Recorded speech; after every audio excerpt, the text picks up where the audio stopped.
What infamous movie plot hole has an explanation that you're tired of explaining? How does Sarah Connor know which button to press to crush the Terminator in Terminator 1984? Because she accidentally presses it a few minutes earlier and it set the crusher off. It what lead the Terminator to find them. One of Charles Foster Kane's servants was outside his bedroom when Kane said Rosebud. The door was wide open. The dialogue later confirms that a butler heard Kane's dying words and reported it to the paper. Friends. How did they pay for that apartment on their salary in New York? The very first episode, Monica mentions that her grandma owned the apartment, and she would never be able to afford it otherwise. In Memento, people always wonder how a guy with short-term memory loss remembers he has memory loss. But he's conditioned himself to say it, just like Sammy was subjected to conditioning in the flashbacks. On watching The Sixth Sense, it may seem completely improbable that Bruce Willis' character didn't realize that he was dead. Yet it's explained right there in the movie. Ghosts see only what they want to see. The first rule of Fight Club, and their growing number of members, is because it is meant to teach the members to break rules. Is there some kind of Mandela effect going on with the Titanic movie? Why doesn't Rose let Jack get on? They can both fit. Jack does try to get on. It starts to sink with both of their weight on it. Not a bad one, but the DeLorean in Back to the Future always being brought up in conversations as actually it was a really crappy car. Like. Yes. That was the joke. Marty even asks Doc incredulously, "You built a time machine out of a DeLorean?" The car became famous because of BTTF. Before then, it was a laughingstock. Horridly underpowered with a shitty European V6, an incredibly fragile transmission, massive QC issues, and John DeLorean himself was a tool. In Jurassic World, Claire didn't outrun the T-Rex in heels, because it wasn't chasing her.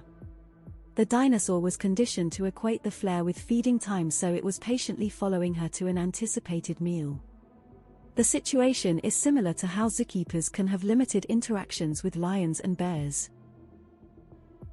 Everyone always asks why there was a desert in Washington, D.C. in Transformers 2. It has been clearly explained in a ton of discussions of that movie that it was just a really bad movie. From Independence Day. How could a virus programmed on Earth computers destroy the computer system of an alien civilization? In a deleted scene, it's revealed that technology from the spaceship at Area 51 was harvested and used as the basis for most of Earth's post-WW2 computer technology. Once you know that, the whole thing becomes a lot more believable.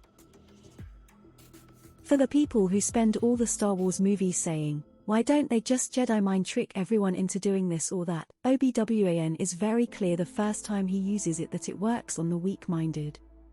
I think the way stormtroopers function throughout the first 3 films shows they aren't the sharpest tools in the shed and are probably bred, trained, selected to do whatever without question and just be cannon fodder.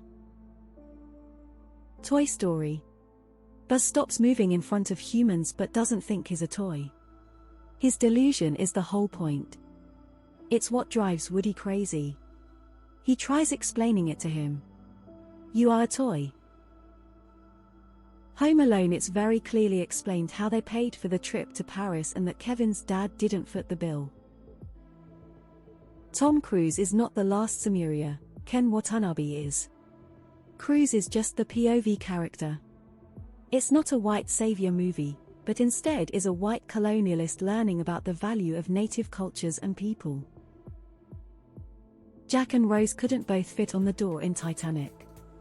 In the movie, they try to both get on the door and it capsizes, because the door isn't buoyant enough with both of them on it. Jack then gets off the door so Rose can get more of herself out of the water. It's in the movie. They try to do it in the movie and it doesn't work. It doesn't matter how much surface area the door had, it's the buoyancy of the door that was the problem.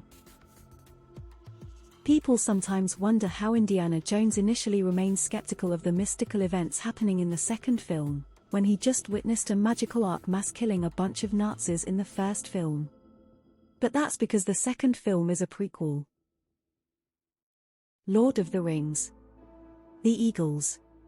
They are not a taxi service, they would be subject to the ring influence too. There are flying Nazgul that could intercept them. There is a big fucking spotlight eye that could shine on them the moment they approach the border of Mordor. Failing all that, an entire army of orc could wait at Mount Doom, making any approach impossible. Edit: the Eagles are sentient. They are not mindless beasts that just do whatever the rider wants. Edit 2. I'm not a Tolkien expert. I'm a dungeon master and have to smack down my players' crazy ideas all the time. How did Andy reattach the poster after he crawled into the tunnel? He didn't. The poster was only attached at the top, as evidenced by the scene where he is seen digging into the wall under the poster, then looking out when he hears someone coughing, then ducking back under it. The poster is clearly securely attached at the top but freely moving at the bottom, thus allowing Andy to lift it, let it fall back down whenever he needed.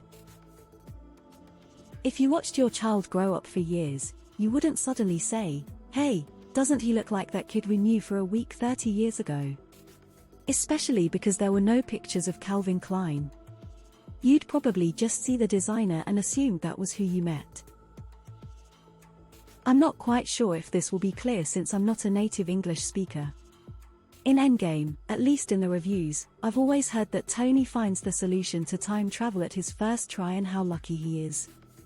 The night he finds the solution, he had told the AI to run one last simulation before stop it for the day. That, added to all the time that he has been without sleep or doing it badly, suggests that he has never stopped looking for a solution and that he did not find it the first day he looked for it. Katniss, who nearly died in the Hunger Games twice, yet still had sympathy for the children of the capital, wasn't acting out of character when she agreed to Coin's idea of one last symbolic Hunger Games with the capital children. When Coin suggested the symbolic Hunger Games, that was the moment Katniss made up her mind to assassinate her, but I think she had been considering it long before then. She only agreed so Coin wouldn't suspect anything. The McFlys briefly meet a guy named Marty in high school. They had no pictures of him. Their youngest son kind of reminds him of the guy. But they don't know about time travel. George trusts his wife. George never stood up for himself. By punching Biff, he got a confidence boost. This changed the course of his life for the better. Biff never recovered. Two of them. 1. Steven Spielberg's AI has an ending that is widely misunderstood. Those creatures at the end are not aliens, but hyper-advanced future robots.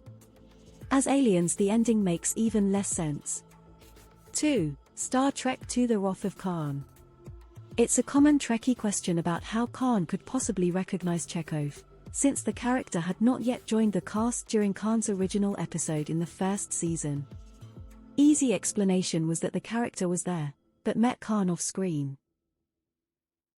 Stormtroopers purposely missing Luke and Leia and letting them escape so they can find the rebel base. Han Solo knows what a parsec is. He was bluffing what he thought was a couple of yokels. The script says as much, and there's a reaction shot. I have trouble recognizing faces of people from SCO. There's no chance Marty McFly's parents recognize a kid they met a few times back in the 50s. The Dark Tower movie and why it doesn't follow the book. Major book series spoilers. It doesn't follow the book because the movie is a sequel to the main book series. After Roland enters the Dark Tower, it sends him back to the beginning once again, as this time he is closer to redemption and is given the Horn of ELD by the Tower.